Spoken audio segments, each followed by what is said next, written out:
Dans cette édition, nous ferons une halte en gare de Mouansartou dans les Alpes-Maritimes où un piano a enchanté les passagers le temps d'une journée.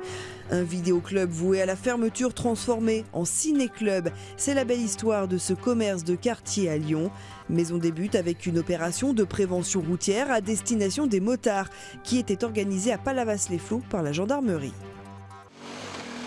Le motard est un être particulièrement vulnérable. Pour lui, la moindre chute peut avoir des conséquences très graves. Le respect des règles de conduite, l'anticipation des dangers sur la route et l'observation permanente du comportement des autres usagers sont donc vitales. Les gens ne font pas forcément attention aux deux roues et c'est assez dangereux pour nous, quoi. Toujours avoir des yeux partout. Oui. Si on pouvait en avoir 4, ça serait bien. 160 motards se sont inscrits à cette journée sécurité routière pilotée par les gendarmes. Beaucoup, comme Sonia, sont venus pour revoir les fondamentaux et améliorer leur aisance, à petite comme à grande vitesse. Le fait de pouvoir gagner un peu en expérience, revoir un peu les bases qu'on nous a appris au permis, les légères bases qu'on nous a appris au permis, et pouvoir avoir un peu plus confiance en moi, glaner des conseils de personnes expérimentées, et puis passer une journée sympathique avec une bande de motards, quoi. C'est la 5e fois que l'opération est reconduite dans l'Hérault, département où le nombre d'accidents de la route reste élevé. Ici, le message ne change pas. On insiste autant sur la conduite que sur l'équipement du motard. Ça finit par rentrer et puis on continue à répéter, c'est toujours pareil. On fait des manifestations, on fait des actions de prévention à destination de cette population.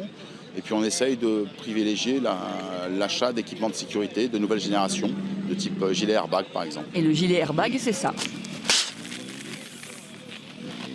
Voilà la colonne vertébrale protégée, du coccyx jusqu'au cervical.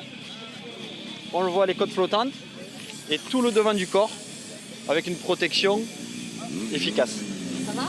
Oui, je suis bien serrée. Ce gilet coûte 500 €, mais il peut limiter la casse.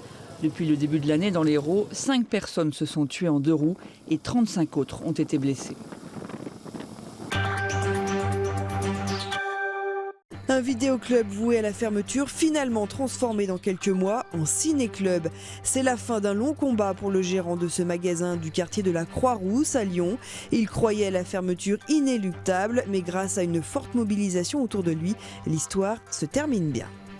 3 repreneurs sur 4 du vidéoclub de la Croix-Rousse sont venus aider le gérant à faire le tri. C'est bien d'avoir de la main d'œuvre un peu. Et s'il te plaît, tu mets les boîtes avec le... Une bonne nouvelle pour le commerçant et tous ses clients. Ensemble, ils s'étaient mobilisés contre la fermeture, devenue inévitable. L'activité est en baisse et le vidéoclub est en sursis. Depuis 2 ans, Thierry n'a plus de salaire et a dû prendre un autre travail. Et il a décidé de fermer fin 2016. Plus de fermeture à présent. Enfin si, le temps des travaux, août et septembre. Le vidéoclub Atmosphère devient en octobre Ciné-Café Aquarium grâce au projet de l'association Entre les Mailles.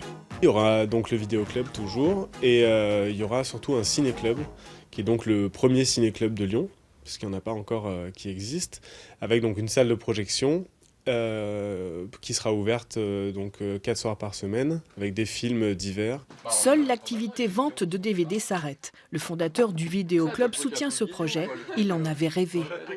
Nous, on avait eu cette idée aussi, même de lieux un peu convivial avec peut-être un salon de thé, des cafés, des choses comme ça. Et là, je trouve très très bien. J'ai l'impression qu'on concrétise un peu un projet que nous, on avait eu il y a quelques années. Mais eux, c'est vraiment leur domaine. Donc, ils ont les armes.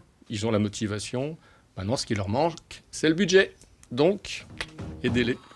Grâce à un appel aux dons sur une plateforme participative et solidaire sur Internet, près de 5 000 € ont été récoltés. Il en manque encore 15 000. L'association Entre les Mailles doit jeter l'ancre à l'aquarium. Les poissons sont déjà là. On termine en musique et dans un lieu insolite, une gare à Mouansartou. Un piano de l'école de musique a été installé le temps d'une journée sur le quai pour le plus grand plaisir des voyageurs. Une initiative musicale mais également politique de la part de la mairie qui voulait ainsi montrer l'importance de maintenir cette gare située sur la ligne Cannes-Grasse. La musique est réputée adoucir les mœurs et dans la gare de Mouansartou, ce piano de 1926 installé sur les quais toute la journée a apporté un soupçon de gaieté aux passagers en transit entre Vintimille et Grasse de 6h20 à 22h15. Ici, c'est une étudiante de l'école de musique qui officie. La musique, c'est un peu une façon de voyager aussi. D'ailleurs, ce piano, il est particulier parce qu'il a des roues, il se déplace. Et quand on joue, il bouge un peu. Donc même en jouant, on a l'impression de voyager. Donc le voyage et la musique, ça fait bon ménage. Et pour faire découvrir la musique aux passagers, je trouve que c'est une façon particulièrement agréable. La musique, c'est un langage universel. Elle parle à tous, usagers du train ou simples passants. Ça met de la joie dans la gare. Au lieu de, comme d'habitude, il y a des bagarres comme ça, là, il y a de la musique, il y a des gens, on écoute, on applaudit. C'est plutôt la bonne humeur. C'est ça, c'est surtout la bonne humeur. Et c'est une initiative qui vient du centre culturel, de l'école de musique, de la médiathèque, enfin plusieurs personnes qui se sont concertées, une association qui nous a prêté ce piano, qui circule. Et en fait, ça crée la surprise pour les gens qui viennent prendre le train ou qui descendent du train. Et ça crée tout d'un coup quelque chose, une rencontre.